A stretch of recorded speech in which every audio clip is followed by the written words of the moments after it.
Hey, it's me, Deborah White.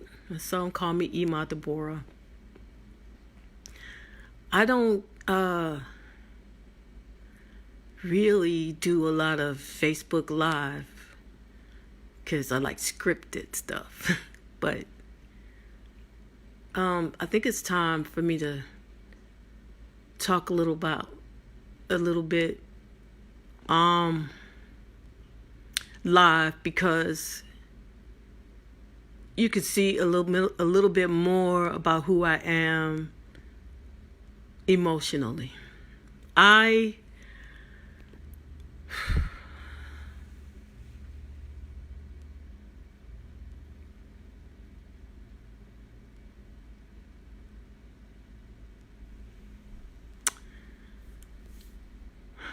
am concerned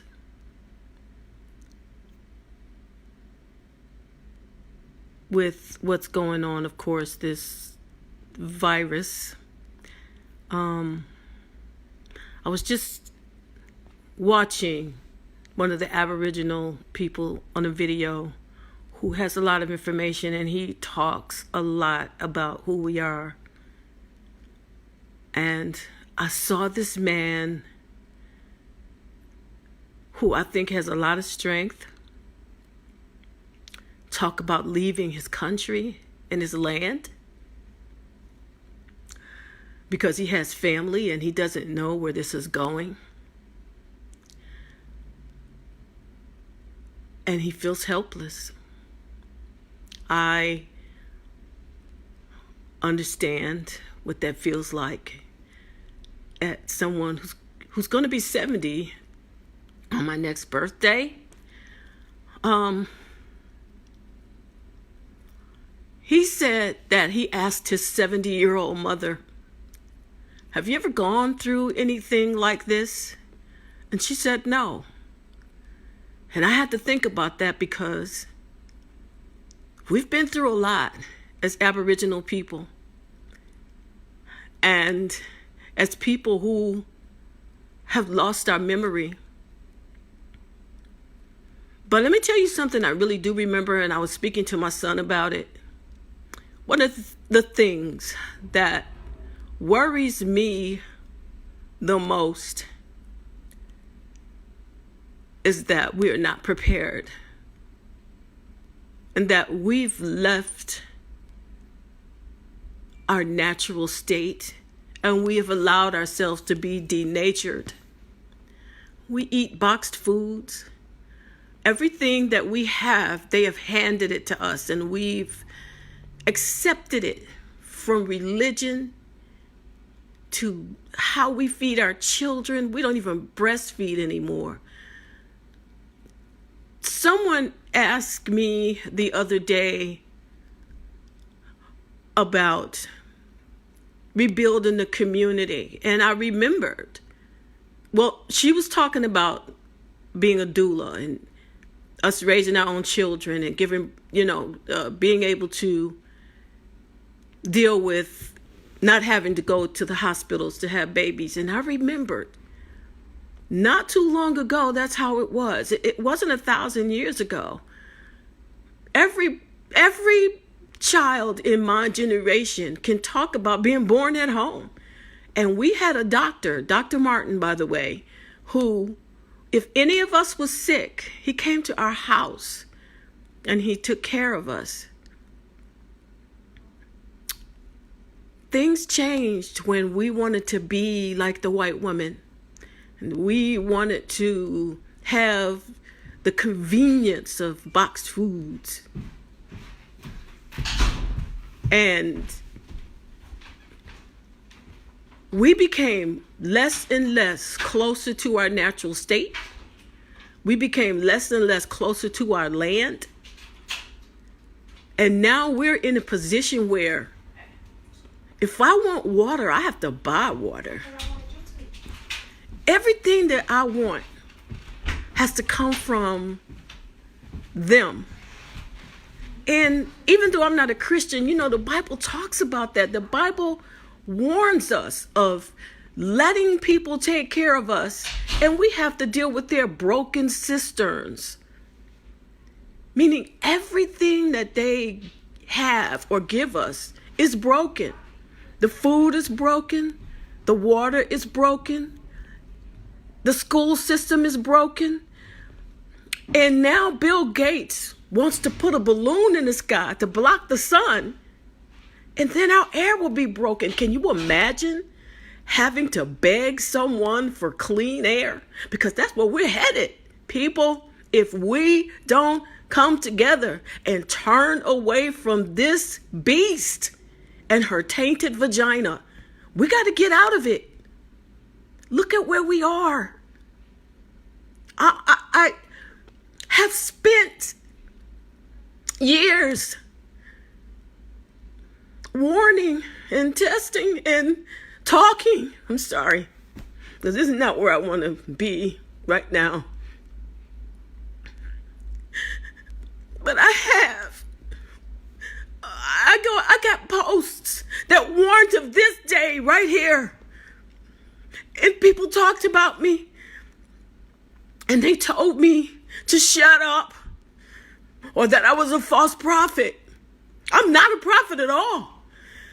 But let's look at where we are today, because if we get out of this, I swear to God, we need to turn around from our actions. We can never expect this demon that runs our planet to change. He can't change. He is who he is. He does what he does, and he's never going to change. The change is on us. And then we got to see that. We have got to come together. We talk about our people as if we're enemies. But I'm telling you, people, you have got to go to your streets and to your neighbors, and you've got to come together, because when this shit hits the fan again, that is the only people you're going to have in your life that you can turn to. That's all we got is each other. We are our only allies. The government is not our ally. These people don't give a shit about us, and you know it. I don't care how you vote and who you vote for. This isn't going to change. It's us who have to change. I was just talking to my son about this, because I was looking at Danielle's post, and it was a joke, and it made me kind of chuckle. And it said, women are looking at the men differently now. They're asking, hey, can you fish? Can you hunt? Can you fight? Because it's that way now. And my son said to me when I was talking to him about it, he said, you know, the bad thing about it is these young boys who have been feminized don't even see that this was a plan. Because I told him when I was growing up, if this happened when I was 10, 12, 13 years old, I wouldn't be as worried, because every man in my neighborhood had a fucking rifle. Everyone. That's when this system was afraid of us, because they knew we weren't going to be the only ones to die if you came down our street in a tank. We have been weakened, people. We have been denatured. Because if we want fish, we got to go to them to get it. If we want clean water, we have to go to them to get it. And who can tell how clean that is? If we want anything, we have to go to them to get it. We have got to change. We have got to change. And I know that you guys get upset with me when I talk to you about this, but this is on us. This is our land. The ADOS people don't want to accept that this is our land, but those of us who know that we are Aboriginal and that we are Indian, we better come together. It's not about how much money we can get for what we talk about. It's not about Cash App. Because Cash App ain't going to save us. We going to have to save us. I never thought that I would be the type of person to bear my feelings the way I'm doing it right now. I never thought I would.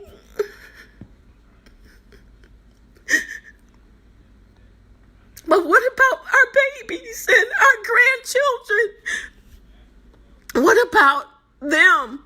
Because even if we survive this, they won't. 10 years from now, they got another plan. This ain't the only plan.